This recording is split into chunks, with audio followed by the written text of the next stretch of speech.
Assalamualaikum warahmatullahi wabarakatuh. Halo semuanya, perkenalkan nama saya Talita Humerasaki dari kelas 10G.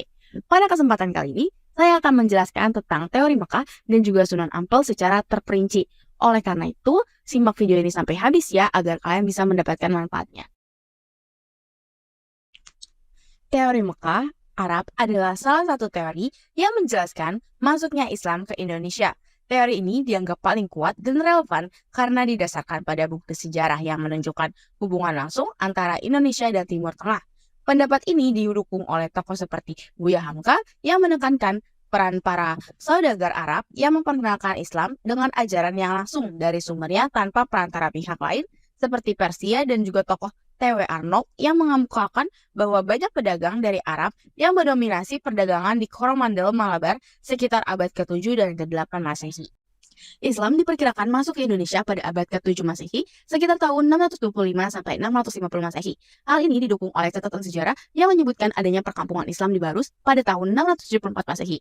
Berikut ini adalah bukti pendukung. Yang pertama adalah bukti arkeologis. Makam Fatimah binti Maimun di Gresik 1082 Masehi menunjukkan pengaruh Islam Arab yang berlangsung dan menunjukkan keberadaan komunitas Muslim di Nusantara sejak awal.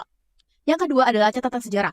Kronik Dinasti Tang 674 Masehi mencatat adanya komunitas Muslim di Barus, Sumatera, dan menyebutkan adanya pedagang Arab yang berlabuh di wilayah Sriwijaya dan pesisir Sumatera. Dan yang terakhir adalah pola penyebaran. Islam menyebar melalui perdagangan, perkawinan, dan hubungan budaya. Tidak ada indikasi penaklukan militer yang menunjukkan penerimaan ajaran Islam secara sukarela oleh masyarakat lokal. Sunan Ampel atau Raden Ahmad adalah putra tertua dari Maulana Malik Ibrahim yang lahir pada 1401 Masehi di Campa. Beliau merupakan salah satu anggota Wali Songo 9 tokoh penyebar Islam di Jawa. Sunan Ampel mendirikan pesantren di Ampel, Surabaya yang menjadi pusat dakwah Islam. Beliau juga dikenal sebagai guru dari Raden Patah atau Sultan Demak pertama dan juga Sunan Giri. Selain itu, Sunan Ampel memperkenalkan metode Molimo untuk menghindari perilaku negatif seperti berjudi, minum alkohol, dan zina. Beliau wafat sekitar tahun 1441 Masehi dan dimakamkan di dekat Masjid Ampel, Surabaya. Sunan Ampel memiliki beberapa pemikiran, diantaranya yang pertama ada Molimo. Ajaran yang paling terkenal dari Sunan Ampel yaitu tidak melakukan 5 hal tercela yang dilarang dalam Islam. Kelima hal tersebut adalah yang pertama ada mau main, artinya tidak berjudi. Yang kedua ada mau ngombe, artinya tidak mabuk. Yang ketiga ada mau maling, artinya tidak mencuri. Yang keempat ada mau madat, artinya tidak menghisap candu. Yang kelima ada mau madon, artinya tidak melakukan zina. Nah, yang kedua adalah sikap moderat. Sunan Ampel menganjurkan sikap tengah atau moderat dalam segala hal, baik dalam praktik ibadah maupun interaksi sosial. Peninggalan pertama ada Masjid Jami Peneleh Surabaya yang berdiri pertama kali di wilayah Surabaya. Memang keberadaan Masjid Jami Peneleh ini kurang populer sehingga belum banyak yang mengetahuinya. Berdasarkan sejarah, masjid ini diperkirakan dibangun pada sekitar abad ke-15. Yang kedua ada makam Sunan Ampel.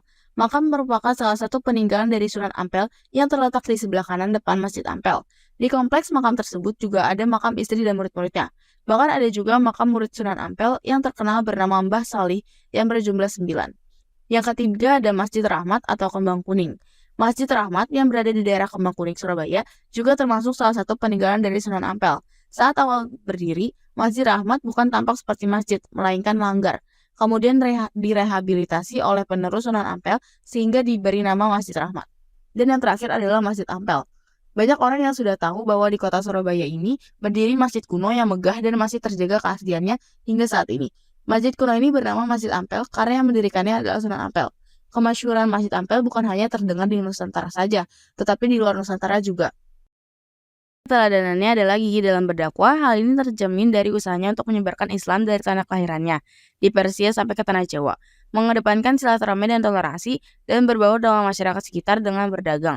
Berani tanpa ada rasa khawatir dan takut ke penguasa setempat, yaitu Raja Majapahit Brawijaya, demi kelangsungan penyebaran agama Islam.